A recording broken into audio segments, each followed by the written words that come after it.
শ্রীধর স্বামীর সুবোধিনী টিকা শ্রীমদ ভগবদ গীতার 10ম অধ্যায় বিভূতি যোগ পড়ছি। 18 নম্বর শ্লোক পর্যন্ত আগের দিন পড়েছি। আজকে আমরা 19 নম্বর শ্লোক থেকে শুরু করতে পারি। প্রথমে আমরা গীতা ধ্যানের মঙ্গলাচরণের শ্লোকটি পড়ে নিই। ও বসুদেব সুতম দেবম कंसचाणूरमर्दनम् देवकी परमानन्दम् कृष्णं वन्दे जगद्गुरुम्।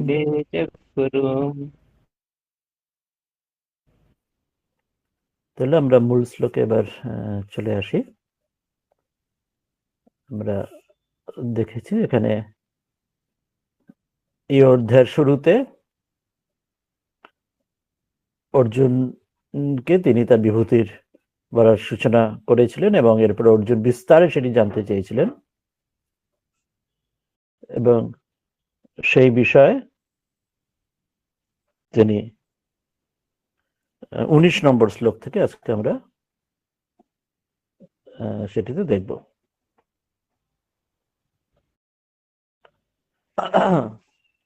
19 নম্বর শ্লোকে বলছেন যে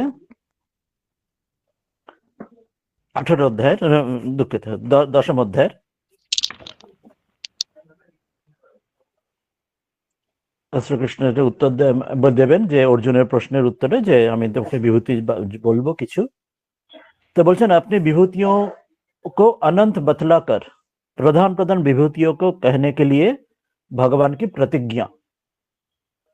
বলছেন এখানে বলবেন যে তার বিভূতি যে অর্জুন যে বলেছিলেন বিস্তার আমাকে নিঃশেষে কিছু বাকি না রেখে আমাকে তোমার সব বিভূতি বলো। এখানে বলছেন যে তার বিভূতি বলবেন যে তার বিভূতি অনন্ত, সেজন্য যেগুলো শেষ করা যায় না, কিন্তু তাহলে বলছেন আমি তার মধ্যে বেছে বেছে প্রধান কয়েকটি তোমাকে বলবো। সেটি শুরু শ্লোক থেকে 10ম অধ্যায় 19 নম্বর শ্লোক। শ্রী ভগবানুবাচ হন্ততে কথয়িষ্যামি দিব্যাত্মা বিভূতয়ঃ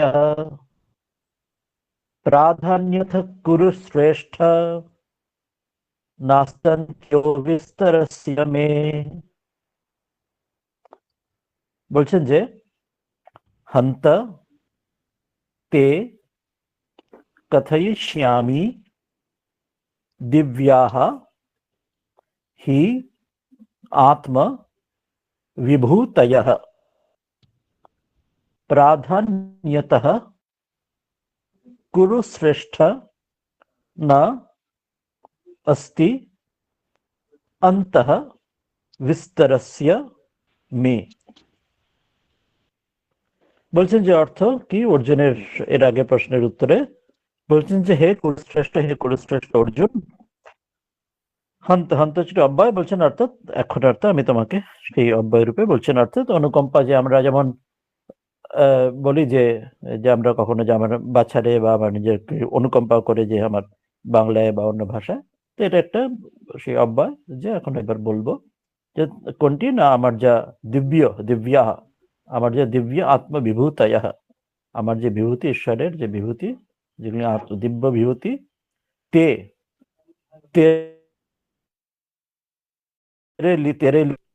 তোমার জন্য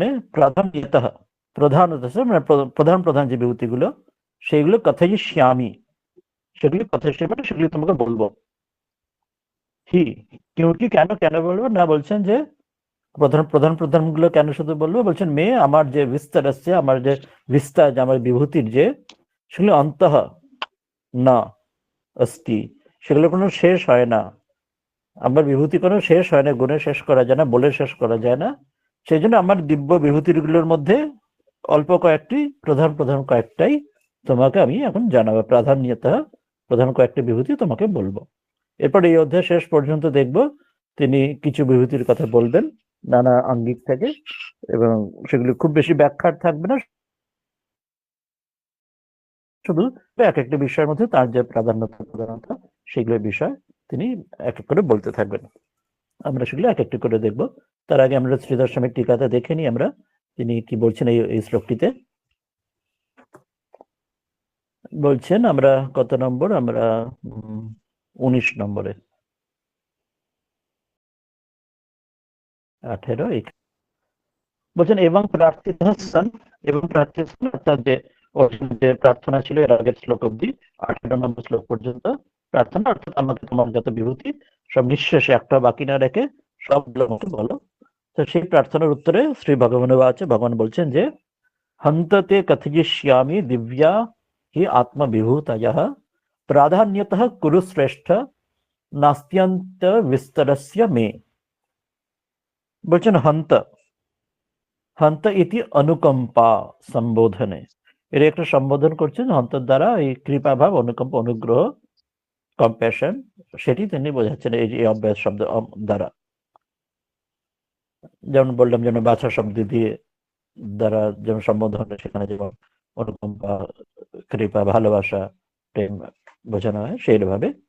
তো বলছে দিব্যা, দিব্য আমার যে বিভূতিগুলো, ইয়া মম আমার যা বিভূতি সেগুলো দিব্য বিভূতায়, তা প্রাধান্য নেন, সেগুলি তার মধ্যে প্রধান প্রধান কয়েকটা, আগেই বলেছি সবগুলো বলছেন যে সব তো বলা যাবে না, প্রধান প্রধান কয়েকটা, তে তুভ্যম তোমাকে, কথয়িষ্যামি তোমাকে আপনি বলবো, তার মধ্যে বেছে বেছে কয়েকটা প্রধানগুলো। ইয়তঃ অবান্তর বিভূতি বিস্তারস্য, কেননা যেহেতু আমার যে অবান্তর, আমার যে সম্পূর্ণ যে বিভূতি যেগুলি তার বিস্তার, সেগুলি মদিয়স অন্ত না অস্তি, তার কোনো শেষ নেই। যে আবার যে সম্পূর্ণ বিভূতি যদি তুমি যে জানতে চেয়েছিলেন নিঃশেষে সবগুলো বলতে, তো আমার বিভূতির কোনো শেষ হয় না, সেটা অনন্ত। ওই জন্যে সব তো বলে ওঠা যাবে না, সেই জন্য যে অন্ত নেই বলে, সেজন্য প্রধান ভূতাহ, সেজন্য তার মধ্যে কয়েকটা কয়েকটা প্রধান প্রধান বিভূতিগুলো কথিচিত, কয়েকটা আমি বর্ণনা শিয়ামি, তার মধ্যে কয়েকটা আমি বর্ণনা করব, মূল মূল প্রধান কয়েকটা বিভূতি তোমাকে বলবো। 19 নম্বর শ্লোকে সেটা সূচনা করছেন। এরপরে 20 নম্বর থেকে ধীরে ধীরে বলতে শুরু করবেন। তত্র প্রথমম ঐশ্বরম রূপম কথয়তি, প্রথম এরপরে বিভূতির শুরু করতে 20 নম্বর শ্লোকে প্রথম কি বলছেন না, তার যে ঐশ্বর্য রূপ, ভগবানের যে ষড়ৈশ্বর্যপূর্ণ ভগবান, তার যে ঐশ্বর্য রূপ, সেটির কথা প্রথমে তিনি বলছেন। সেটি তিনি 20 নম্বর শ্লোকে আমরা বিভূতি বলতে শুরু করলেন। 10ম অধ্যায়ের सर्वात्म रूप से भगवान के स्वरूप का कथन, তার ভগবানের যে স্বরূপ সর্বাত্মক ভাবে প্রথমে তার ঐশ্বর্যের দিক দিয়ে বলছেন। अहमात्मा गौड़ाकेश सर्वभूताशय स्थितः अहमादिश्च मध्यम च भूतानामन्त एव च। বলছেন अहम आत्मा गुणाकेश सर्वभूताशय स्थितः अहम आदिः च मध्यम च ভূতানাম অন্তঃ এব চ। বলছেন হে গুড়াকেশ, হে অর্জুন, অহম আমি, সর্বভূতাশয় স্থিতঃ সকল ভূতগণের সকলের হৃদয়ের মধ্যে আমি রয়েছি, এবং আমি সেই আত্মা, আত্মা সবার আমি আত্মা, সকলের হৃদয়ের অন্তর্যামী রূপে রয়েছি। এবং আর কি, চ ভূতানাম সমগ্র ভূতগণ সকল জীবের প্রাণীদেরই আমি আদি, আমি তার শুরু, আমি তার মধ্যম, আমি তার মধ্য, এবং চ অন্তঃ এবং আমি তার শেষ বটে। চ অহম এব অস্মি, আমি সকলের শুরু, মধ্য এবং আদি, এবং সকলের হৃদয় আমি অন্তর্যামী রূপে আমি রয়েছি। তো এই শ্লোকটা 20 শ্লোকটিতে এই একটা মূল যে ষড়ৈশ্বর্য ভগবানের তার যে মূল তত্ত্ব, সেটি প্রথমে বললেন যে সবই তিনিই হয়েছেন। এক কথায় তিনি বলে দিলেন যে প্রথমে সকলেরই আমি সবকিছু হয়েছি, আমি ছাড়া আর কিছু নেই। অর্থাৎ যেখানে জগতের ক্ষেত্রে যা কিছু আমরা দ্বৈত বোধ যা কিছু দেখি, দ্বৈত সত্তা যা কিছু দেখি, সেটাই অদ্বৈত ভগবান ঈশ্বর থেকেই এই দ্বৈত ভূমিও তিনি এই দ্বৈত ভূমি রূপে লীলা বা খেলা বা মায়ের রূপে আমি সেটা দেখছি। অর্থাৎ তিনি কোনো কিছুরই তিনি পারেন না, সবকিছু তিনি হয়েছেন। জগতে যা কিছু বৈপরীত্য দ্বৈত যা কিছু আমরা দেখি তিনি সবকিছু। তো এটি প্রথমে বললেন যে তত্র প্রথম ঐশ্বর্যম রূপম কথায়তি, প্রথমে তার যে ঐশ্বর্য রূপ, তার ঈশ্বরের সরৈশ্বর্য, তার যে ঐশ্বর্যের কথা বলছেন। অহমাত্মা গোড়াকেশ সর্বভূতশয়স্থিতঃ অহমাদিশ্চ মধ্যম চ ভূতানাম অন্ত এব চ। বলছেন যে হে গোড়াকেশ, হে অর্জুন,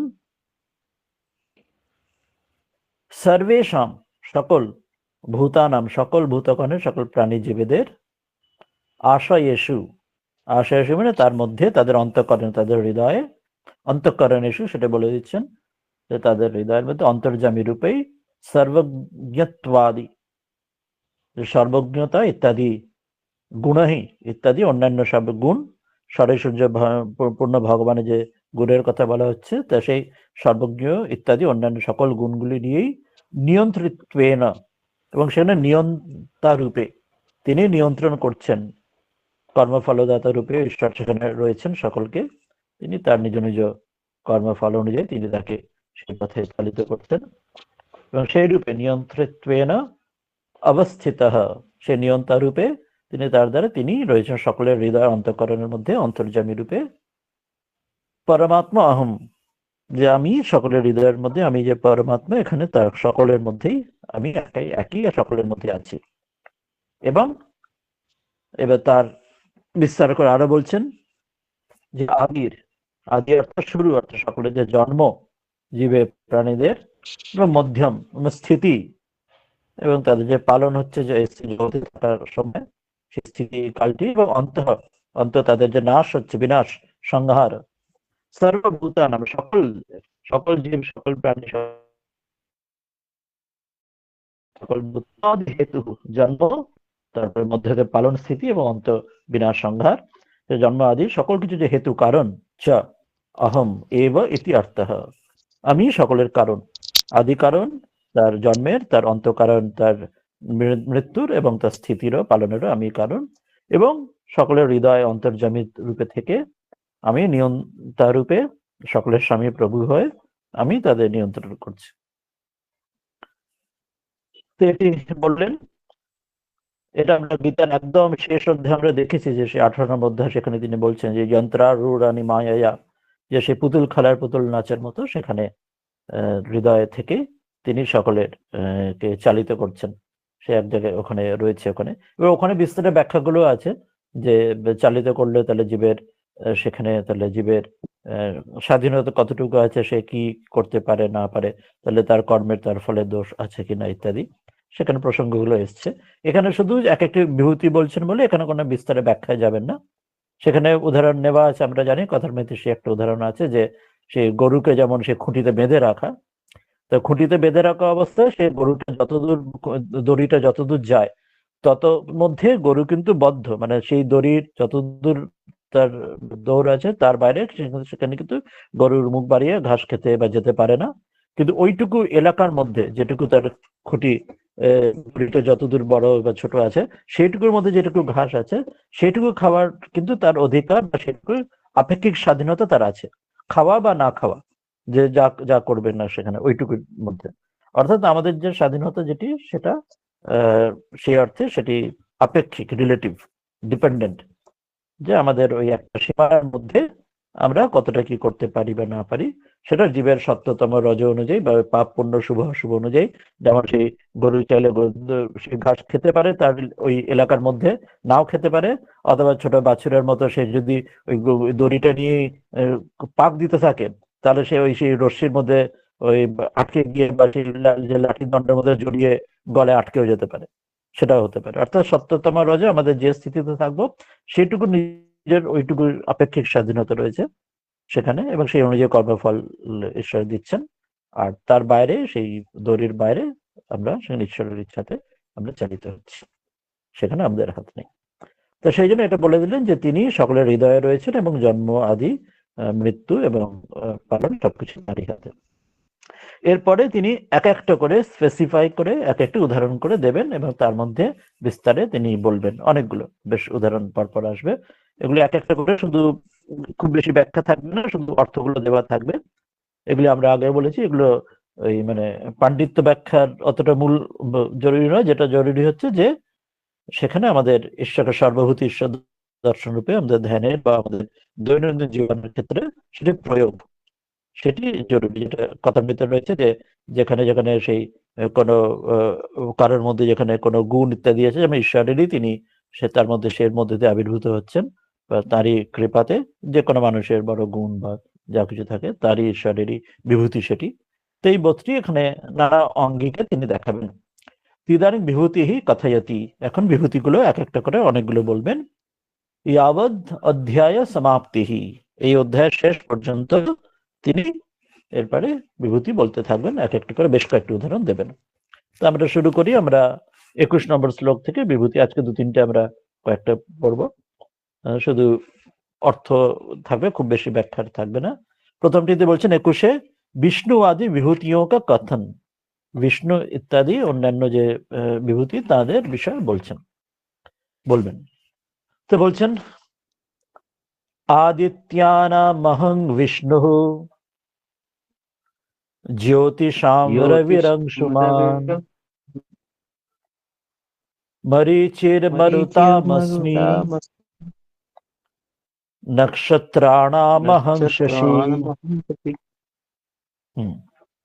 তো বলছেন আদিত্যানাম অহম বিষ্ণুঃ জ্যোতিষাম রবিঃ अंशुमान मरीचिः मरुताम अस्मि नक्षत्राणाम अहम शशि।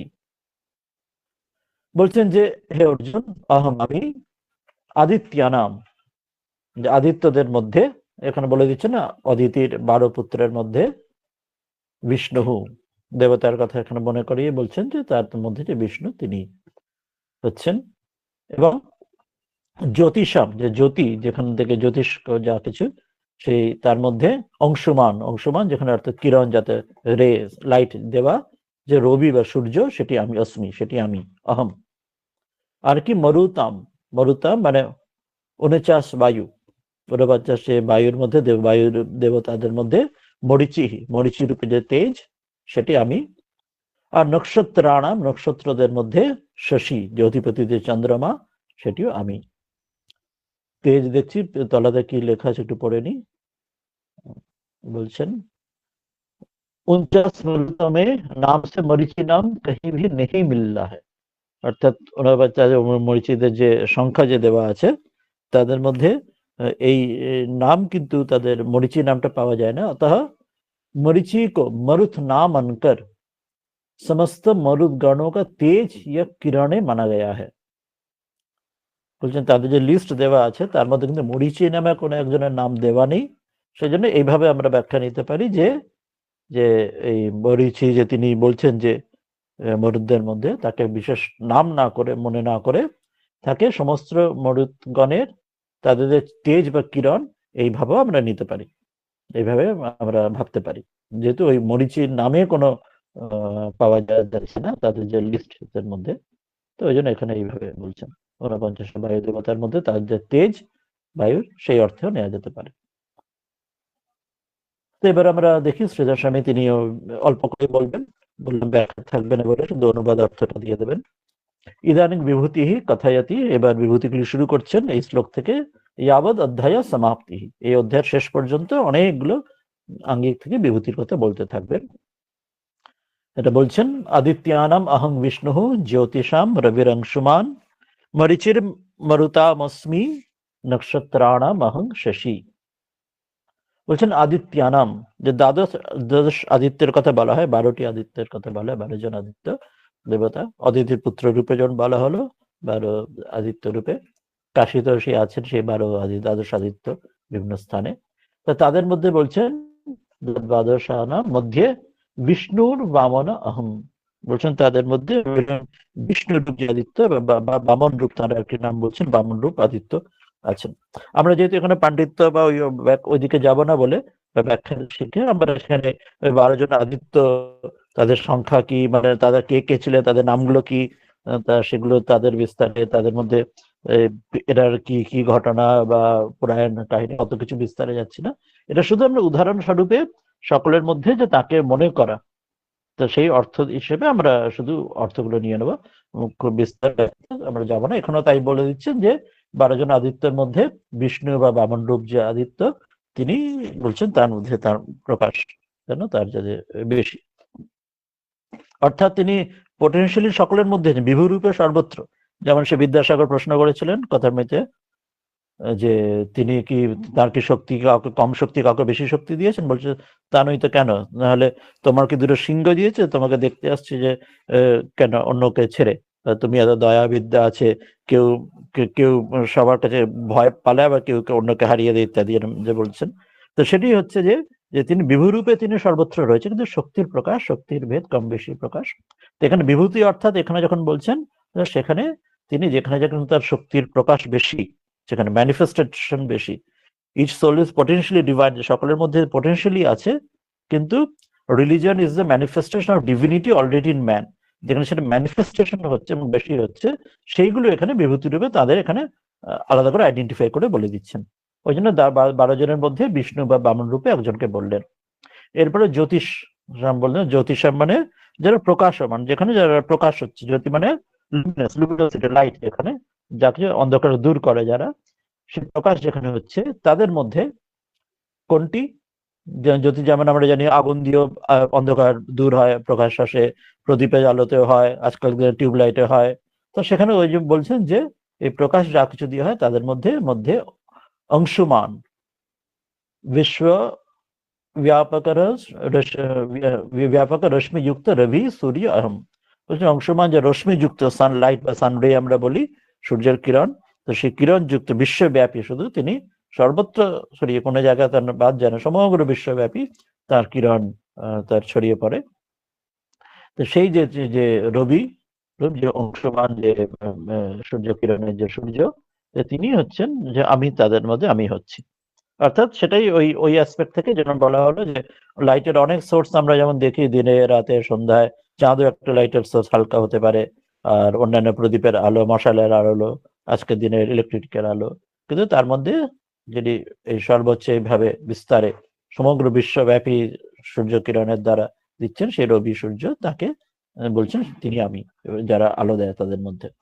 এবার মরুতাম দেব বিশেষাণম, ওই মরুদ্রূপ যে দেবতাগণ, তাদের মধ্যে যে বায়ু দেবতারা আছেন মধ্যে, মরিচির নাম অহম অস্মি, বুঝলেন, তাদের মধ্যে যে ওই বলে 49 যে বায়ু দেবতা বলছেন, তাদের মধ্যে মরিচি নামক বায়ু আমি। কিন্তু আমরা ওখানে পড়লাম যে যেহেতু ওই নামটি দেওয়া নেই, মরিচি নামটি, তো এইভাবে নেওয়া যেতে পারে যে তাদের বায়ুর যে তীব্র প্রবাহ হলে যার যে বেগ, বায়ুর যে তেজ বা তার যে ঊর্জা, যেমন বায়ু থেকে আমরা জানি যে সুনামি, টর্নেডো, ঝড় বাদল, স্টর্ম, ঝঞ্ঝা, কত কিছু বায়ুরই প্রবাহ তীব্রতা বেরোতে হয়। তো সেই জন্য তার তেজটাকে, তার ওই যে তীব্রতা, ওই তেজকে দিয়ে তিনি বোঝাচ্ছেন যে সেই তেজটি হচ্ছে আমি। এটা একটা এইভাবে আমরা ভাবতে পারি, অথবা যদবা বলছেন আরো অন্যভাবে এটা ভাবতে পারি যে তিনি কিভাবে তিনি মরুদের মধ্যে মরিচি কিভাবে হচ্ছেন, আর একভাবে নেওয়া যেতে পারে। সেটা বলছেন যে যদবা সপ্ত মরুদ্গণা বায়ব তেষা মধ্যতি, বলছেন যে 7জন মরুদ্গণ এক এক জায়গায় বিভিন্ন উল্লেখ আছে, তাদের মধ্যে, সেই মরুদ্গণের মধ্যেও আমি একজন যে বায়ুরূপে, তাদের মধ্যে আমি এইভাবে নেওয়া যেতে পারে, কিন্তু সেখানে ওই নামটি নেই, কিন্তু তাতেও এখানে ওই ওই ভাবেতে বলে দিচ্ছে নামগুলি। কি কি নাম আছে এখানে, তেজ আবাহ প্রবাহ বিবাহ পরাবাহ উদ্বাহ সংবাহ পরিবাহ ইতি মরুদ্গণ। তো এরকম একটি সপ্তমরুদের একটি ভেদ আছে। একটি ভেদটা বলা হলো 49 মরুদ যেটি বলা হলো, তো সেটির মধ্যে মরিচি নামে বায়ু সেখানেও নেই, কিন্তু তেজ অর্থে নেওয়া যেতে পারে। তো এখানেও সপ্তমরুদের কথা এক জায়গায় বলা আছে, তো সেখানেও যদিও ওই মরিচি নামটি নেই, কিন্তু এখানেও এইগুলো বলা হলো সে বায়ুগণের মধ্যে ওই একই ভাবে, যে ওই তার যে তেজ বা তার যে তীব্রতা, তার যে বিশিষ্টতা, তো সেটা সেইভাবে আমরা এটা ভেবে নিই। লক্ষণার্থ বাক্যার্থে ডাইরেক্ট না হলে লক্ষণার্থে এইভাবে নেওয়া যেতে পারে। সেটা আমরা পরেরটাতে দেবো, নক্ষত্রাণাম অহং শশী, যে নক্ষত্রদের মধ্যে আমি হলাম কে না, আমি হচ্ছে চন্দ্র, আমি চাঁদ হলাম। তো এখানে মনে রাখতে নক্ষত্রতে আজকের দিনে যেটা আমরা মানে ইংরেজি অ্যাস্ট্রোনমিতে যে অর্থ নক্ষত্র বোঝাই, অর্থাৎ নক্ষত্র রূপে যে আমাদের তারকা, আমাদের যে স্টার যেটা বোঝানো হয়, তা চন্দ্র আজকের দিনে তো সেই অর্থে স্টার নয়, সেটা হচ্ছে উপগ্রহ সেটি। তা এখানে কিন্তু ওই অর্থের জন্য বলা হচ্ছে না, অ্যাস্ট্রোনমির ওই ব্যাখ্যা অর্থে বলা হচ্ছে না। তো এখানে নক্ষত্র অর্থাৎ আকাশে যারা রয়েছেন, যারা দেখা যায়, যাদের মধ্যে নক্ষত্র, আপনি যেমন আলোর দিক দিয়ে যেমন জ্যোতিষ হিসেবে সূর্য সবচেয়ে বেশি বললেন, আর রাতের বেলা আকাশে যত আমরা দেখতে পাই চাঁদ এবং অন্যান্য গ্রহ, তারা, ধ্রুবতারা বা যা কিছু দেখি আমরা আকাশে রাতের আলোয়, তো তাদের মধ্যে চন্দ্র আমি বলে আমি, অর্থাৎ যেহেতু আকাশে যত আমরা দেখি গ্রহ, উপগ্রহ, তারকা ইত্যাদি নক্ষত্র যাই দেখি না রাতের আলো, তার মধ্যে চন্দ্র বিশিষ্ট থাকেন স্বাভাবিকভাবে। চন্দ্রের আলো একদম আকাশকে মূল করে থাকেন, অন্যগুলো তো তার জায়গায় খুব ফিকে হালকা থাকে চন্দ্রের কাছে থাকার জন্য। তো সেই জন্য বিশিষ্ট আমাদের চোখ থেকে যেটা পড়ে, চন্দ্রটা অন্য অন্য উপগ্রহ, গ্রহ বা অন্যান্য মানে আজকের অ্যাস্ট্রোনমির ভাষায় নক্ষত্র যারা বা তারকা যারা, তাদের তুলনায়। তো এই অর্থে ওই জন্য নক্ষত্রদের মধ্যে আমি চন্দ্র, এই অর্থে বলছেন, এইভাবে বললেন বিশিষ্টতার দিক দিয়ে। এরপর দু একটা প্রথমবারের জন্য সংক্ষেপে দু একটা তিনি অর্থ একটা বিষয় জানিয়ে দিচ্ছেন, যে অত্রচ আদিত্যানাম অহং বিষ্ণুহু, যেটা প্রথমে যেটা বলা হলো, প্রথম বলেছিলেন, এখানে একটু সংস্কৃত ব্যাকরণের কথা মনে করিয়ে দিচ্ছেন। ইত্যাদি এর মধ্যে প্রায়শ নির্ধারণে ষষ্ঠী, এর মধ্যে সংস্কৃত ব্যাকরণের ষষ্ঠী বিভক্তি নানা নিয়ম থাকে, সেই অনুযায়ী বলছেন। তো এই ধরনের অনেক জায়গায় যেগুলি আসবে, এদের মধ্যে আমি এটি, এদের মধ্যে আমি এটি, এই যে পরপর এরকম অনেক উদাহরণ দেবেন। তো এরকম বললেন অনেক ক্ষেত্রেই নির্ধারণের ষষ্ঠী এই নিয়ম অনুযায়ী ওইগুলো এক একটি আসবে। কখনো কখনো একটু সংস্কৃত ব্যাকরণের নিয়ম অন্য নিয়ম দ্বারাও আসবে, সেটা একটা উদাহরণ দিচ্ছেন, যে এটা পরে আসবে। ক্বচিৎ চ কোথাও কোথাও ভূতানাম অস্মি চেতনা, যেটা পরে যেটি আসবে বলছেন, সেরকম কোথাও কোনো জায়গাতে, তা এই অর্থে ইত্যাদি সম্বন্ধে ষষ্ঠী, সম্বন্ধে ষষ্ঠী বিভক্তি কোথাও কোথাও সেটাও থাকবে। তো এটা প্রথমবারের জন্য এটি একটু বলে দিলেন। তত্র তত্র তত্রৈব দর্শাই শ্যামহ, যেখানে যেখানে এরকম আলাদা একটু স্পেশাল কিছু বলার থাকবে, সেখানে আমি ওটা বলে দেবো। শ্রীধর স্বামী তেনার টিকাতে বলছেন, বিশিষ্ট কিছু থাকলে আমি বলে দেবো, আদারওয়াইজ বলছেন বিষ্ণু রীতি ইত্যাদি অবতারেষু অপি, বলছেন বিষ্ণু আদি তারও তো অবতার, আমরা জানি যে তার যে বিষ্ণু সেই দশাবতার হিসেবে, বা না হলে ভাগবতে 24 অবতার এরকম যেগুলো বলা আছে, অবতারী অসংখ্য যে বলা আছে, তো সেগুলি অবতার হলেও এখানে অবতারেষু অপি প্রভাব অতিশয় মাত্র বিবক্ষয়া, তার যে প্রভাব, যে তাদের অবতারের যে প্রভাব, অর্থাৎ জগতে তারা যে ধর্ম সংস্থাপন করেন, অধর্ম নাশ করেন, এই প্রভাবটা দেখানোর জন্য, যে যেহেতু বিভূতির মধ্যে আগে বলা হয়েছিল, বিভূতি মানে যেখানে যেখানে তারা বিশিষ্ট, তার যে শক্তির প্রকাশ, সেইগুলো উদাহরণ দেবেন। সেই জন্য এখানে বললেন ওই যে আদিত্য নাম বিষ্ণু যে বলা হলো, সেখানে বিষ্ণু যে অবতার রূপেও, সেখানেও এখানে সেই কারণে বিভূতি মানে নির্দিষ্টতে বলছেন, সেখানে অবতার হলেও अवतार में भी अतिशय प्रभाव मात्र बताने की इच्छा से विभूति रूप से निर्देश किया गया। তো এখানে সেই অর্থেও এখানে নেওয়া যাচ্ছে যে অবতার রূপে বিষ্ণুর যে নামটি এখানে এলেন, একটা তো দ্বাদশ আদিত্যর হিসেবে তো বললেন, কিন্তু ওই আঙ্গিক থেকেও যদি আমরা ভাবি বা আমরা চেষ্টা করি, নানা আঙ্গিক থেকে, আমাদের সংস্কৃত ব্যাকরণ ক্ষেত্রেও তাই, সংস্কৃত ভাবের ক্ষেত্রেও তাই, এক এক দেবতা বা এক একটি কনসেপ্টকে সিম্বলিজমের দ্বারা নানা আঙ্গিক থেকে ব্যাখ্যা হতে পারে। এবং যেমন রবীন্দ্রনাথ বলছেন, তুমি যা রচিবে তাহাই সত্য, লোকে যা বলে তাহা সত্য নয়, অর্থাৎ যদি সেরকম যদি উচ্চ সাধক হয়, তার দৃষ্টিতে যেটি হবে তার জন্য সেটি সত্য। সেই জন্য বাল্মীকি রামায়ণ একরকম একটু আছে, রামচরিত মানস তিনি কোথাও কোথাও একটু ভিন্ন রকম কোথাও কাহিনী বলছেন, কিন্তু তার দিক থেকে সাধকের উচ্চ যিনি যিনি সত্যদ্রষ্টা, তাদের জন্য সেই অন্য ব্যাখ্যাটা সত্য হয়ে দাঁড়ায়। সেখানে কোনো হার্ড এন্ড ফাস্ট রুল না যে এটাই হতে হবে, এটা না হলে ভুল, এরকম কোনো আমাদের সনাতন পন্থা নেই। এটাই যে সাধকের দৃষ্টিকোণ দিয়ে, যেটাকে দৃষ্টি সৃষ্টিবাদ, এটা যেটা বেদান্তের যে আধ্যাত্মিক আর ফিলোসফি দর্শনের দিক যেমন বলা হয়, তো সেটা বলে দিচ্ছেন যে বিষ্ণু ইত্যাদি তার অবতার হলো, এখানে তাদের বিভূতি রূপে বলে দিচ্ছেন তাদের যে ওই বিশিষ্টতা প্রভাব, শক্তি বোঝানোর জন্য। অথ পরং চ অধ্যায়স্য, এরপরে যে অধ্যায়ের যে স্পষ্টার্থে স্পর্শার্থে অপি, যে অধ্যায়ের যে এরপর অর্থ, এর আগে যে অধ্যায়ের অর্থগুলো সবগুলোই স্পষ্ট থাকবে, ওরা আমরা একটা করে ওরা আমি পরপর বলতে থাকবে এটার মধ্যে এটা, এটার মধ্যে এটা। সেই জন্য ক্বচিৎ কিঞ্চিৎ ব্যাখ্যা শ্যামহ, সেই জন্য আমি খুব অল্প অল্প কোথাও কোথাও একটু একটু ব্যাখ্যা করব, না হলে খুব বেশি ব্যাখ্যার জায়গা থাকবে না। কারণ এটা শ্রীকৃষ্ণ ডাইরেক্ট বলেই দেবেন এটার মধ্যে এটা, এটার মধ্যে এটা, এটার মধ্যে এটা, জাস্ট ন্যারেটিভ একটার পর একটা করে তিনি এনিউমারেট করতে যাবেন। বলছেন সেই জন্য আমি কোথাও কোথাও আমি অল্প একটু ব্যাখ্যা করবো, না হলে এই অধ্যায় খুব বেশি আর ব্যাখ্যা করবো না, যেখানে মনে হবে অল্প দেবো। তো এইভাবে তিনি বলছেন। তো আমরা একটা দুটো তারপরে নিতে পারি একটুখানি, পরের দুটো শ্লোক চাইলে 22-23, তা সেখানে ওই ছোট্ট করে তিনি ওই ব্যাখ্যা ওইভাবে করবেন, খুব বেশি ব্যাখ্যায় যাবেন না। তো আমরা 22 নম্বরটা দেখে নিই, 22-23 এটাতে কি আছে। 22 সামবেদাদি বিভূতিও কথন, 22 নম্বর শ্লোক আসছেন, সামবেদ ইত্যাদি যে বিভূতি সেগুলির কথা, সেগুলির কথা বলছেন। বলছেন বেদানাম সামবেদোস্মি দেবানামস্মি বাস্তবঃ ইন্দ্রিয়াণাং মনশ্চাস্মি ভূতানামস্মি চেতনা। বলছেন বেদানাম সামবেদঃ अस्मि देवानाम अस्मि वासवः इंद्रियाणाम मनः च अस्मि भूतानाम अस्मि चेतना। অনেকগুলি শ্লোকে এরকম প্রতি শ্লোকে 4টে করে এরকম উদাহরণ আসবে। প্রথম চরণে 2টো উদাহরণ, পরের চরণে 2টো উদাহরণ। অনেক শ্লোকে, সবগুলোতে নয় কিন্তু অনেকগুলোতে এইভাবেই আসবে। তো বলছেন যে বেদানাম সামবেদঃ अस्मि देवानाम अस्मि वासवः इंद्रियाणाम मनः च अस्मि ভূতানাম अस्मि চেতনা। বলছেন বেদানাম, বেদের মধ্যে সামবেদ अस्मि, আমি সামবেদ, যে ঋক সাম যজুর অথর্ব 4টে বেদের মধ্যে সামবেদ আমি বলছেন বিশিষ্ট। এমন না, এগুলোর মানে এই না যে অন্য বেদগুলো বিশিষ্ট নয় বা সেগুলি জরুরি নয় বা সেগুলি অপ্রধান বা এরকম কিছু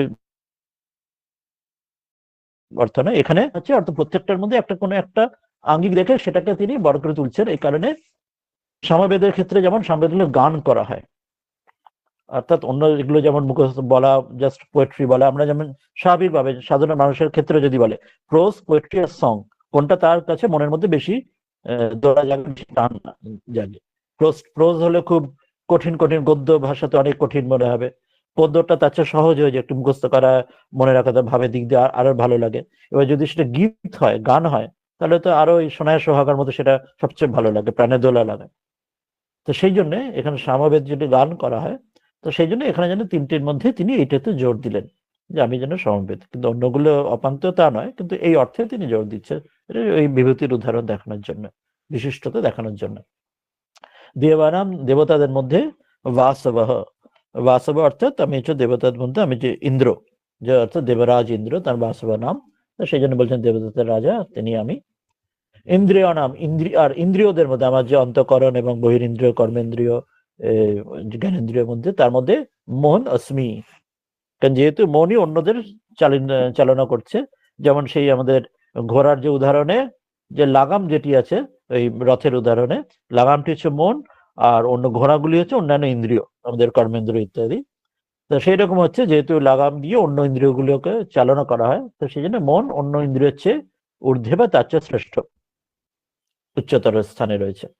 ক্লাসের মনিটর যেমন হয়, ক্লাসের মনিটর অন্য ছেলেদের, সেও ছাত্র, অন্যরাও ছাত্র, কিন্তু সে অন্য ছাত্রদের সে রোল কল করলো বা তাদের তিনি কন্ট্রোল করার তাকে অধিকার দেওয়া হয়েছে, সেই অনুযায়ী সে টিচারকে জানায় ইত্যাদি। তো সেরকম ভাবে হচ্ছেন মন হচ্ছে, সেই জন্য ইন্দ্রিয়দের মধ্যে আমি মন শ্রেষ্ঠ। চ আর কি ভূতানাম, ভূতগণের, ভূত প্রাণী জীবদের মধ্যে চেতনা अस्मि, চেতনা অর্থাৎ তার যে জীবনী শক্তি, যাকে লাইফ যেটা বলা হয়, লাইফ ফোর্স যেটি বলা হয়, প্রাণ শক্তি, সেটি আমি। কারণ প্রাণ শক্তি থাকলে তবেই অন্যান্য সবকিছু ইন্দ্রিয় ইত্যাদি সকল কিছু চলবে, নাহলে তো মৃত শরীর হয়ে যাবে, ডেড বডি হয়ে যাবে, কর্পস হয়ে যাবে। তো সেটির কাহিনী একবার বোধহয় আমরা বলেছিলাম, সে একটি কাহিনী আছে আমাদের শাস্ত্রে, যে সব ইন্দ্রিয় ইত্যাদির মধ্যে ঝগড়াঝাটি চলছে যে কে শ্রেষ্ঠ। তা ওরা বলছে একজন করে চলে যাবে, 1 বছর থাকবে না, দেখবো কাকে ছাড়লে চলতে পারে। তো চোখ চলে গেল, 1 বছর পরে এসে বলে, হ্যাঁ দেখতে পাচ্ছিলাম কিন্তু পাচ্ছিলাম না, কিন্তু চলে তো যাচ্ছিল। কান চলে গেল, বলছে শুনতে পাচ্ছিলাম না কিন্তু জীবন ধারণ তো হচ্ছিল। এমন করে এক একটা, হাত চলে গেল, পা চলে গেল, বলছেন না জীবন ধারণ তো হচ্ছে। এবার যখন প্রাণ চলে উপক্রম করছে, তখন তো সবার একদম হাঁক পাক করলো, প্রাণ চলে গেলে তো সব চলে যাবে, আর কিছুই থাকবে না, মৃত হয়ে যাবে। আর তখন বললে, না আমি বুঝেছি তুমিও শ্রেষ্ঠ, তুমি ফিরে এসো, তো তুমি, তোমাকে শ্রেষ্ঠ মানছি। তো এখানে তাই ভূতানাম চেতনা, তার যে জীবনী শক্তি, চৈতন্য শক্তি, সেটি হচ্ছে যে আমি ভগবান, তিনি বলছেন। তো বলছেন বেদান 22 নম্বর শ্লোকে, বেদানাম সামবেদ অস্মি, দেবানাম অস্মি বাসবহ, ইন্দ্রিয়াণাং মনশ্চাস্মি, ভূতানাম অস্মি চেতনা। বেশি উদাহরণে যাচ্ছে না, ব্যাখ্যায় যাচ্ছে না, বলছেন বাসবহ ইন্দ্র, এটা শুধু একটা উদাহরণ দিয়ে দিলেন যে বাসব অর্থ ইন্দ্রকে বোঝানো হচ্ছে।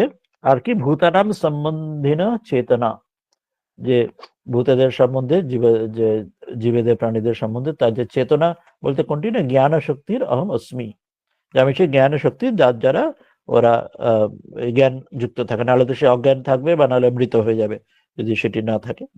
তো বলছেন সেই জ্ঞান শক্তি, এখানে দুই দিক দিয়ে, ওখানে আমরা ওইটাতে দেখলাম মূল অর্থেতে সেখানে প্রাণ শক্তির দিকটা জোর দিয়েছেন, আর এখানে জ্ঞান শক্তির দিকটা, চৈতন্য সেই শক্তির জোর দিয়েছেন। তো দুই দিক থেকে যে দিক দিয়ে ভাবি না কেন, আমরা যদি ইন্দ্রিয়র দিক থেকে দেখি, জ্ঞান শক্তি, এই প্রাণ শক্তি থাকলে, লাইফ ফোর্স থাকলেই তবে জীবন ধারণ সম্ভব, নাহলে তো মৃত হয়ে যাবে। আর এখানে জ্ঞান শক্তি অর্থাৎ যে আমরা যে চৈতন্য মূল শক্তি, যেটির দ্বারা সবকিছু চলছে, যেটি অব্যক্ত রূপে যেন রয়েছে আড়ালে, সেটি প্রাণটা তারই এক ব্যক্ত রূপ সেটি। তো সেই অর্থে যখন নেবো, তাতেও সেটা ঠিক। তো যে অর্থে আমরা নিতে চাই না কেন, সেটি সঠিক হবে। পরের শ্লোকটিতে এইভাবে বলে দিচ্ছেন যে, আরো একটা উদাহরণ, যে শঙ্করাদি বিভূতিও কা কথন, শঙ্কর ইত্যাদি যে বিভূতি, সেখানেও একটু উদাহরণ দিচ্ছেন। রুদ্রাণাম শঙ্করশ্চাস্মি, বিত্তেষো যক্ষ রক্ষসাম, वसूनां पावकश्चास्मि, मेरुशिखरिणामहं। হ্যাঁ, বলছেন রুদ্রাণাম শঙ্করঃ চ अस्मि, वित्तेषः यक्ष रक्षसां, वसूनां पावकः च अस्मि, मेरुः শিখরিণাম অহম। বলছেন রুদ্রাণাম, যে একাদশ রুদ্র, একজন রুদ্রের মধ্যে আমি শঙ্কর। আর কি, যক্ষ রাক্ষসাম, যক্ষদের মধ্যে, রাক্ষসদের মধ্যে, বিত্তেশ, বিত্তেশ মানে ধনের যে স্বামী, যে কুবের, বিত্তপতি যে কুবের, তিনি, আমি হলাম সেই। আর কে, বসু নাম, যে 8 অষ্টবসু আছেন, তার মধ্যে পাবক রূপ যে অগ্নি, তা আমি সেই অষ্টবসুর মধ্যে। আর শিখরী নাম, যে শিখর বলে, অর্থাৎ যারা উঁচু, যারা পর্বতের চূড়া দেওয়া, যে পাহাড় পর্বতগুলি, তাদের মধ্যে মেরু, সুমেরু পর্বত অস্মি, সেটি হচ্ছেন আমি। তো এই কটা উদাহরণ দিলেন। আবার ওই ভাবগুলি আমরা নেব, এই এগুলি ভাবের দিক থেকে আমরা খেয়াল রাখবো সবসময়। এটা ফিজিক্যাল কোনো আমরা এটা অবজেক্ট হিসেবে পাই বা না পাই, বা পুরাণে উল্লেখ, আমরা যে ফিজিক্যাল ইউনিভার্সের সঙ্গে মেলানোর চেষ্টা করবো না। যেটা আগেরটা বললাম, নক্ষত্রের জন্য শশী চাঁদ বলছেন, এটা ফিজিক্যাল, আমরা আজকের যে থট সিস্টেমের সঙ্গে নক্ষত্র, অর্থাৎ যেগুলি আকাশে যা কিছু রয়েছে, টিপিক্যালি ভাগ করা হচ্ছে না এই যুগের মতো। তো এখানে সেইভাবে বলছেন রুদ্রাম শঙ্কর চাস্মি, যে একাদশ, যে এদের রুদ্রদের মধ্যে, তাদের মধ্যে আমি হলাম শঙ্কর।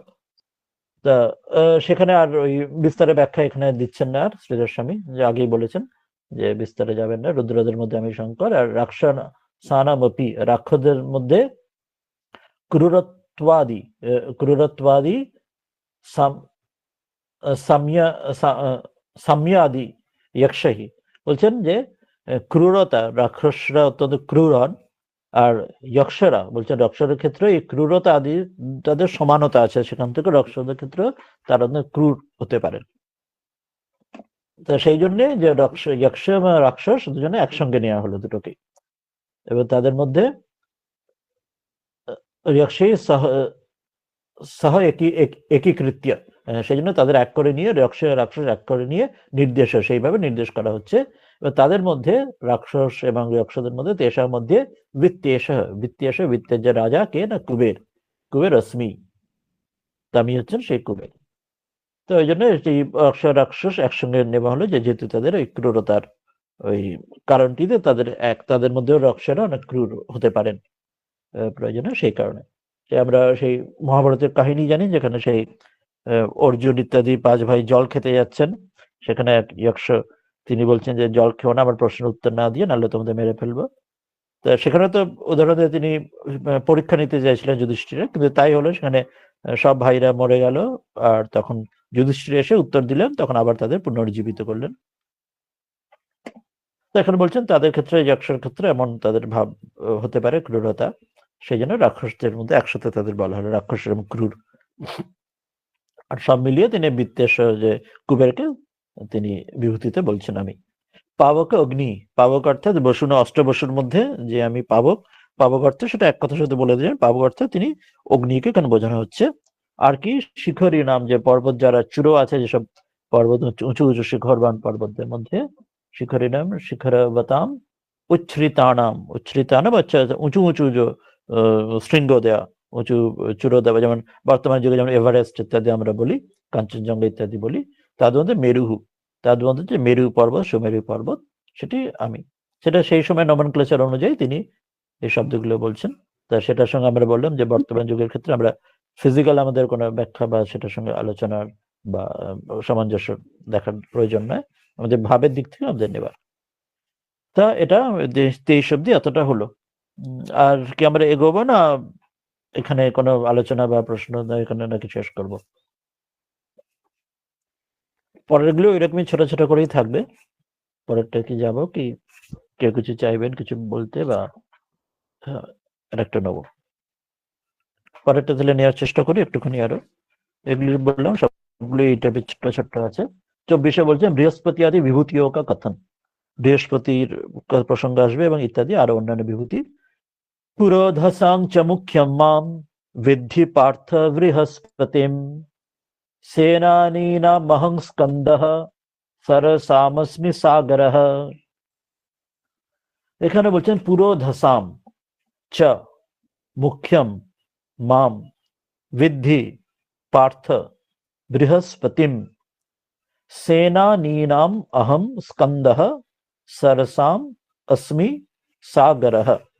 বলছেন পুরোধসাম, যে পুরোহিত যারা, যারা পূজা করেন পুরোহিত, যে তাদের মধ্যে মুখ্য, তাদের যে মুখ্য, তাদের মধ্যে শ্রেষ্ঠ বা তাদের হিসেবে বৃহস্পতি, যিনি দেবগুরু বৃহস্পতি, ওই জন্য তিনি তাদের গুরু, সেই জন্য বৃহস্পতি মাম মুঝকো, আমাকে বিদ্ধি, আমাকেই জানো। ওখানে যেমন দেবরাজ ইন্দ্রকে বললেন সকল দেবতার মধ্যে আমি ইন্দ্র, এখানে সকল যে পুরোহিতদের মধ্যে দেব যে গুরু, রাজগুরু যিনি দেবতাদের দেবগুরু, সে বৃহস্পতি আমি। তার মধ্যে ঐশ্বর্যের বিভূতির প্রকাশ। হে পার্থ, অহম আমি, সেনানী নাম সকল যে সেনাপতি, তাদের মধ্যে স্কন্ধ কার্তিকেয়, তিনি দেব সেনাপতি, যত সেনাপতি হন তাদের মধ্যে দেব সেনাপতি স্কন্ধ কার্তিকেয়, তিনি হচ্ছেন সেই কার্তিক, হলেন তিনি আমি। এবং বলছেন যে আর কি সরসাম, সরসাম যেখানে জল থাকে, জলাশয় যা কিছু জলের কন্টেনার, যা কিছু যেখানে জল থাকে, তার মধ্যে সবচেয়ে বড় জলের কন্টেনার হিসেবে যেটা সাগর, সাগর হচ্ছে সমুদ্র, তো সমুদ্রই হচ্ছে সবচেয়ে বড় জলাশয় বা জলাধার, তো সেটি আমি। তো এই জন্য প্রত্যেকটার মধ্যে এই মুখ্যগুলি তিনি বললেন। এটা তো এই ছোট্ট করেই তাতে রয়েছে। পুরোধসম চ মুখ্যং মাং বিদ্ধি পার্থ বৃহস্পতিম, সেনা নীনামহং স্কন্দঃ সরসা আমস্মি সাগরঃ। বলেন পুরোধসাম, যে মধ্যে যে যারা পুরোহিত, তাদের মধ্যে দেব পুরোহিত ত্বান মুখ্যম বৃহস্পতি মাং বিদ্ধি, বলছেন তাদের মধ্যে দেবতাদের পুরোহিত, দেবগুরু রাজগুরু, যিনি দেবগুরু সেই প্রধান যে বৃহস্পতি, তাকেই আমাকে জানবে, যে দেবতাদের গুরু আমি হচ্ছেন পুরোহিতদের মধ্যে আমি সেই।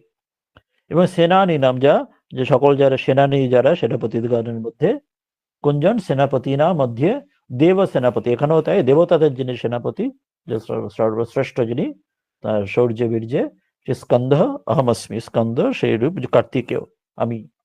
আর একটা উদাহরণ দিলেন সরসাম, স্থির জলশয়ানাম, এখানে তিনি একটু বিস্তার করলেন সরচা, ওই জন্য নদীর ক্ষেত্রে এখানে আসছে না, নদীতেও জল থাকে, নদীর খাতেও জল থাকে, কিন্তু সেটি প্রবাহিত হয়ে থাকে, আর যেটা কন্টেনার জল, যেখানে জলাধার, সেই রূপে যে জলাশয়, সে স্থির যেখানে জল রয়েছে, সেখানে যেখানে জল প্রবাহিত এক জায়গা থেকে অন্য জায়গায় যায় না, তো তার মধ্যে আমি হচ্ছে সমুদ্র, সাগর, সেটি হচ্ছে আমি, এটি বললেন। আর দিয়ে পরেরটা আমরা ছোট, ওটা পড়িনি, এটা পড়ি, তাহলে সেটা নাকি দেখা যাক। 25 নম্বরটা না, ভৃগু আদি বিভূতিও কথন। ভৃগু ইত্যাদি যে বিভূতি, ভৃগুর কথা এই অধ্যায়ের সূচনাতে এসেছিল, এখন আর একবার সেখানে বলে দেবেন।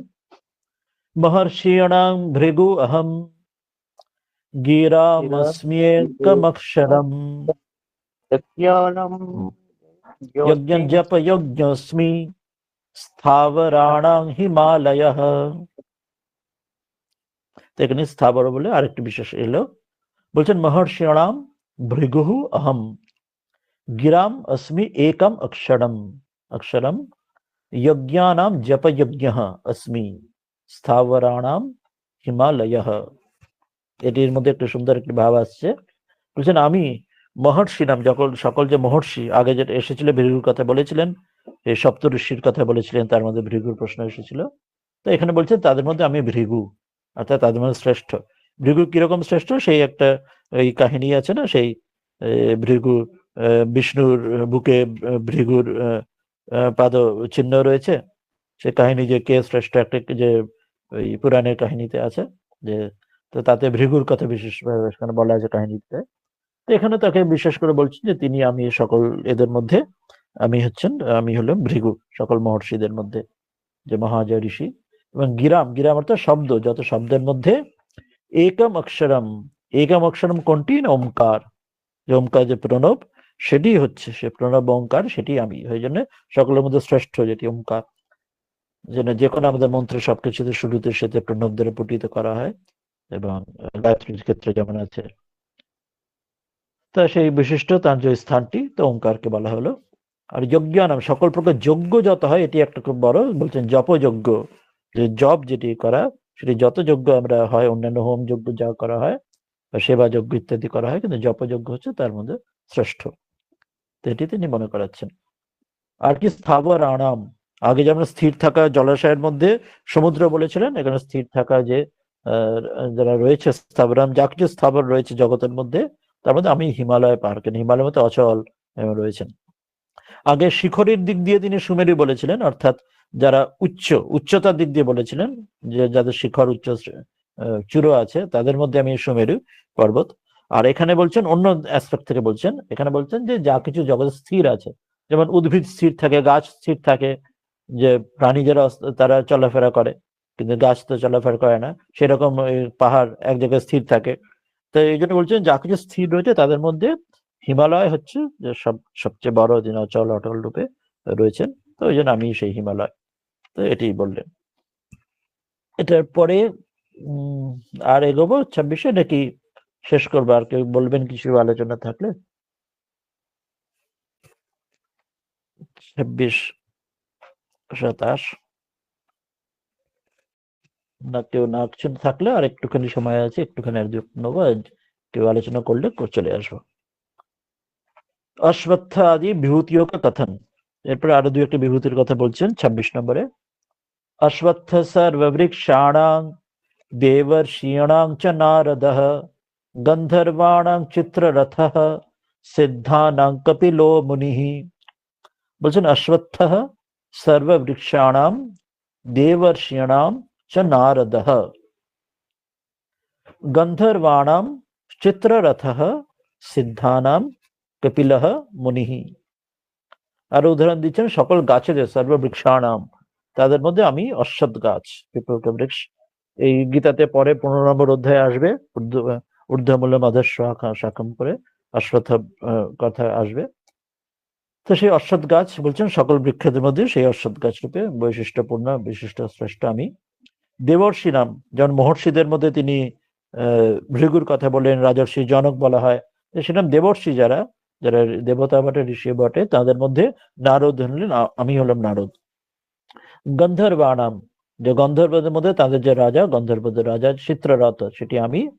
এবং আর কি সিদ্ধানাম, যারা সিদ্ধ হয়েছেন, যারা যে মহাপুরুষের সিদ্ধদের মধ্যে কপিল মুনি, সাংখ্য দর্শনের যে প্রণেতা কপিল মুনি, তিনি আমি, এবং তিনি ভগবান অবতার ভাগবতে শুরুতে আছে কপিল দেবহূতি সংবাদ, তার মায়ের সঙ্গে কথাবার্তা।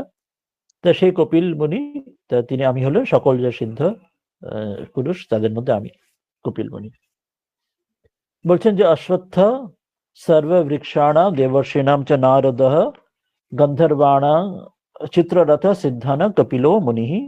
বলছেন দেবা এব সন্তঃ, বলছেন দেবতাদের মধ্যে যে মন্ত্র দর্শনেন ইয় ঋষিত্বং প্রাপ্তঃ তেষাং মধ্যে নারদ अस्मि।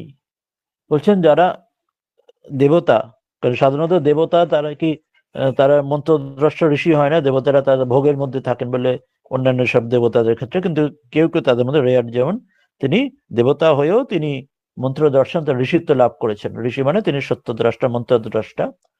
তিনি মন্ত্র দর্শনে যে ঋষিত্বম প্রাপ্তঃ, যিনি ঋষিত্ব প্রাপ্ত হয়েছেন, তেষাং মধ্যে তাদের মধ্যে আমি নারদ। সেই জন্য তিনি ঋষিও বটে, আবার তিনি দেবতা বটে, যেমন রাজর্ষি রাজা বটে, ঋষিও বটে, রাজর্ষি জনক। আর যারা মহৎ যারা ঋষি তাদের মধ্যে এই বিশিষ্ট ভৃগু বললেন। তো এখানে নারদ হলেন, তাহলে তিনি দেবতা বটে, আবার তার সঙ্গে মন্ত্র দর্শনের দ্বারা ঋষিত্ব লাভ করেছেন। তাই সিদ্ধানাম বলছেন উৎপত্তি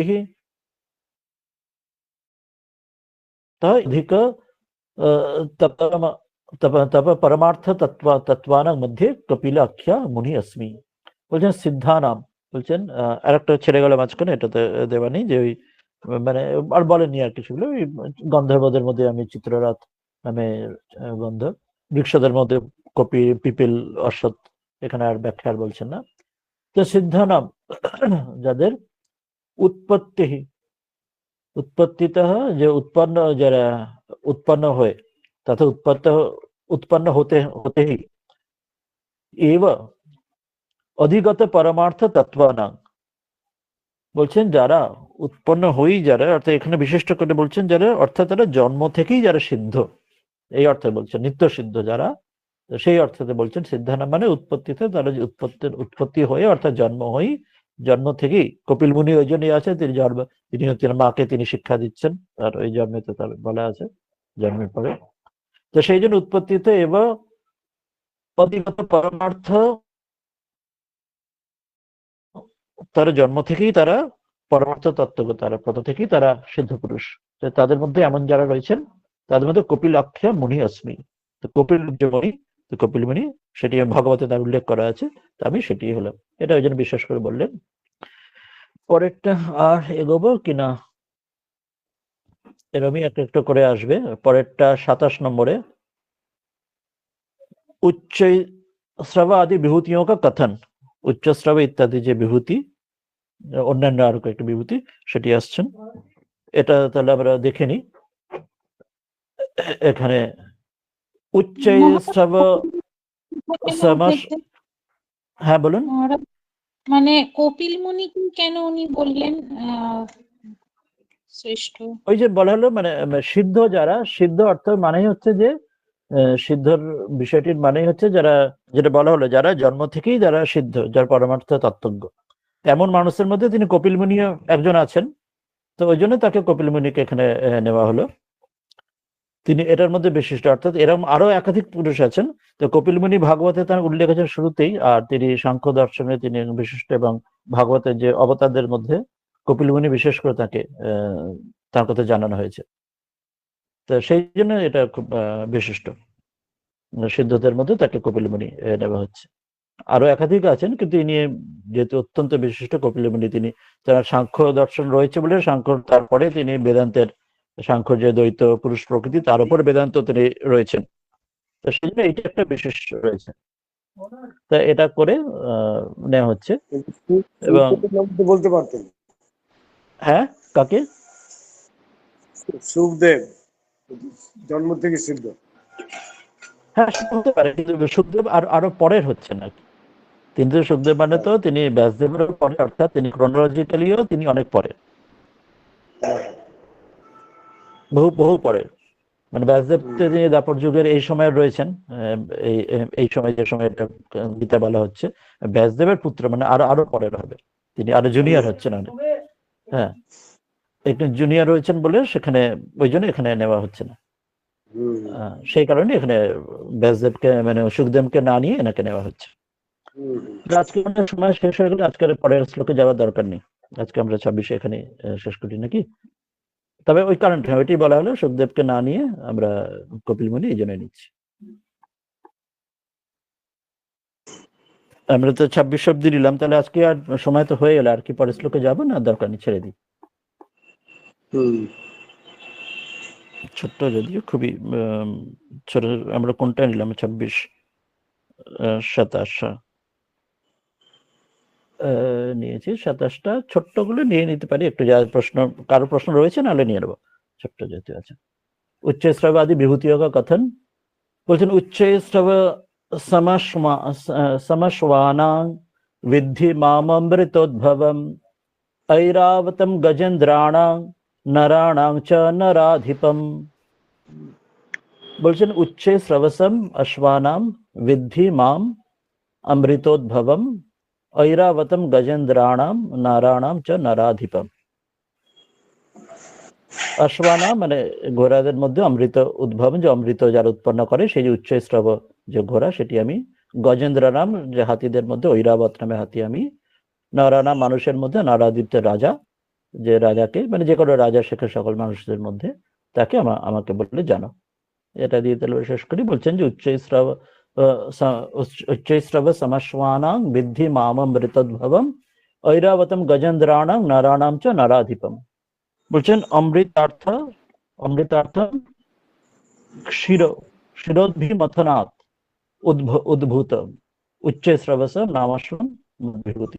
বলছেন যে অমৃত নেবার জন্য যে সমুদ্র মন্থন করা হয়েছিল, ক্ষীর সমুদ্র যে মন্থনের সময়, ক্ষীরোব্ধি মথনাৎ মন্থনের সময় উদ্ভূত হয়েছিলেন উচ্চ শ্রবসম নামে যে ঘোড়া উঠেছিলেন, সেই নামে যে ঘোড়া, তাকেই আমার ধূতি, আমাকে তাকে জানো বৃদ্ধি।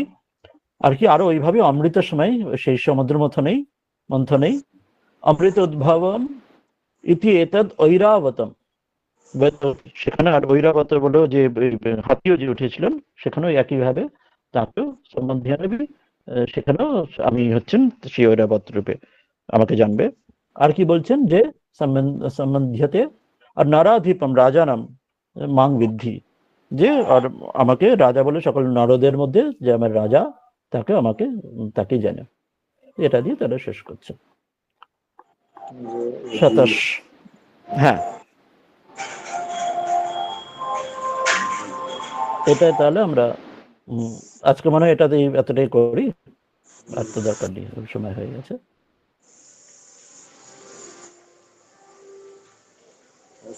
মধ্যে হ্যাঁ, এগুলির প্রত্যেকটা এক একটা যেটা বললাম, ওটা মানে ধ্যানের জন্য বা আমাদের স্মরণ মননের জন্য এগুলো সহায়, যে সব জায়গায় যে দ্য গ্লোরি অফ গড, এইভাবে আমরা এতে পারি যে যেখানে যেদিকে যত্র যত্র দৃষ্টি পড়ে তথা তথা কৃষ্ণ স্ফুরে, অর্থাৎ যেখানে আমাদের দৃষ্টি পড়ে সকলের মধ্যে আমরা এইভাবে তার ভগবানের বিশেষতা দেখতে পাবো।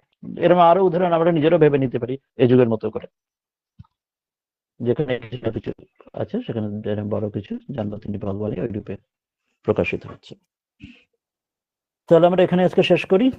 আজকে তো অনেকগুলি শ্লোক পড়া হলো, যদি ছোট ছোট করে সবগুলি 27 নম্বর পর্যন্ত, পরের দিন পরের থেকে আবার আসা যাবে।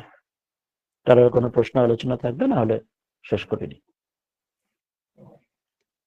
একটা শুধু কপিল মুনির তো বলা হলো, কারণ ওটাই যে তিনি প্রথম তাদের সকলের মধ্যে, ভৃগু যেমন সপ্ত ঋষির মধ্যে তিনি প্রথম তাদের, বাকি পরবর্তীকালে ঋষিদের মধ্যে, সেই জন্য তাকে নেওয়া হয়েছিল।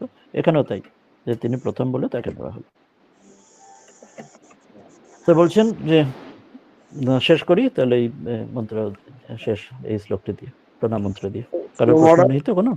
হ্যাঁ, বলুন।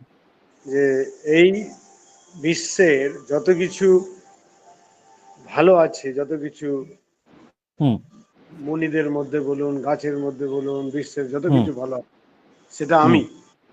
সেই যত পৃথিবী বা বিশ্বের ইউনিভার্সে সবকিছু হচ্ছে আমি হই, অহং অস্মি। হ্যাঁ হ্যাঁ, এটাই হচ্ছে বিভূতি যোগ, পুরোটাই বোধহয় একই রকম। হ্যাঁ, পুরোটা এইভাবে এক একটা উদাহরণ নিয়ে আসবেন, যে তিনি ভগবানই, তিনি সকল কিছু, তিনি সকলের মধ্যেই আছেন, কিন্তু যেখানে তার প্রকাশ বেশি, যেখানে এই ভালো জিনিসের মধ্যে তার প্রকাশ বেশি, এটাই কপিল মুনি বোঝানো বোঝানো। এদের মধ্যে হ্যাঁ শ্রেষ্ঠ। হ্যাঁ, ভৃগু যারা আছে, ভৃগু কি মানে কপিল মুনির আগে না পরে? ভৃগু তো আরো আগে, যে মানে সপ্তঋষি তো একদম প্রথমে হ্যাঁ, এসে যাচ্ছে। সপ্তঋষি একদম শুরুর দিকে আসছে, সেই জন্য সেনা সম্ভব। বাকি একদম ক্রোনোলজি ওইভাবে তো আমার যদি আমি টেকনিক্যালি আমার মনে জানা অত খেয়াল নেই। আচ্ছা কিন্তু সেটা একদম প্রথমের দিকে সপ্তঋষির কথা উল্লেখ আছে, যে প্রথমে সনক সনন্দন এর সব হলেন, হ্যাঁ কিন্তু এরা কেউ ইয়ে করলেন না, এরা কেউ মানে সংসার গেলেন না। তখন ব্রহ্মা আবার তখন দেখলেন সংসার পালনের জন্য, তখন ওই সপ্তঋষি তাদের উৎপন্ন করলেন। তারা তারা আহ, সংসার আশ্রমে, গৃহস্থ আশ্রমে তারা এক এক করে তারা কর্ম শুরু করলেন। আর সেজন্য কপিলমুনি আরো পরেই হবে। ভাগবতে তার উল্লেখ বিস্তার দেওয়া আছে সেই বিষয়টি, সেখানে দেখে নেওয়া যাবে, তো পরেই হবে। আর ওটাতে বলা হলো ওটা মহর্ষিদের দিক দিয়ে তাদের বলা হলো, আর এখানে তো এই দিকটা যে সিদ্ধ, মানে এই অ্যাসপেক্টটা এখানে নেওয়া হলো। মুনি আর ঋষির মানে মধ্যে তফাৎটা কি, ডিফারেন্স? টেকনিক্যালি এই শব্দ মুনি হচ্ছে যারা মনন করেন, যারা কন্টেমপ্লেট করেন। শব্দটা মনোনীত, মনন থেকে মুনি, মননশীল থেকে মুনি, যারা কন্টেমপ্লেট করে ধ্যান করে। আর ঋষি হচ্ছে যিনি সত্যদ্রষ্টা, মন্ত্রদ্রষ্টা।